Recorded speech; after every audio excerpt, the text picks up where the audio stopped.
मैं अपनी ज़िंदगी का सफ़र बाबा के यहाँ से शुरू किया था और अब फ़तेह मेरी फ़िल्म जो मैंने ख़ुद डायरेक्ट भी की है वो 10 जनवरी को रिलीज़ होने वाली है। तो बाबा की ब्लेसिंग्स के बिना तो ज़िंदगी की शुरुआत ही नहीं हुई, तो इतनी बड़ी शुरुआत जब होने वाली है तो आज बाबा से यही मांगने आया हूँ कि आज उन्होंने जिस मुकाम पर खड़ा किया है बस आगे भी ऐसे ही मार्गदर्शन करते रहें और फ़तेह की फ़तेह ज़रूर हो। जी, मैं अभी वही बात कर रहा था कि कितने सालों से, कम 22 सालों से मैं हमेशा बहुत रेगुलरली आता रहा, पर पिछले 2 साल से फ़तेह बनाने में थोड़ा व्यस्त हो गया, बहुत ट्रैवलिंग चालू था, लेकिन मैं मिस हमेशा कर रहा था कि मैं कब बाबा के दर्शन करने जाऊंगा। और अब जब फिल्म ख़त्म हुई और रिलीज़ पर है तो मैं वापस बाबा से वही दुआ मांगने आया हूँ कि जिस मुकाम पर उन्होंने लाकर आज खड़ा किया हुआ है और इसी से शुरुआत की थी बाबा के यहाँ से ही, और फ़तेह की शुरुआत भी बाबा के यहाँ से होगी। और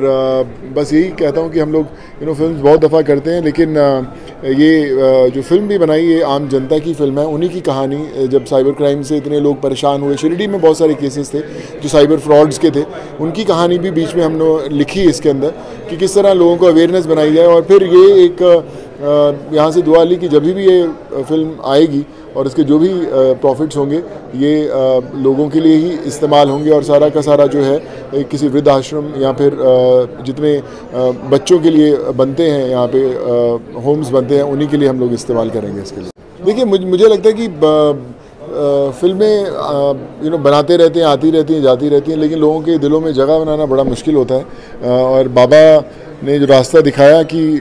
किसी तरह आम इंसान के चेहरे पर लाई हुई मुस्कान सबसे, किसी भी बड़े से बड़े 1000 करोड़ बॉक्स ऑफिस नंबर से बहुत बड़ी होती है। बस उसी मुस्कानों की गिनती करने में लगे रहते हैं कि ज़्यादा से ज़्यादा ज़िंदगियाँ बदल सकें, ताकि उनके दिलों में रह सके। पता नहीं मुलाकात होती है नहीं होती है उन लोगों से, बट उनके घर की दुआओं में रहेंगे तो उससे ऊपर कुछ नहीं है।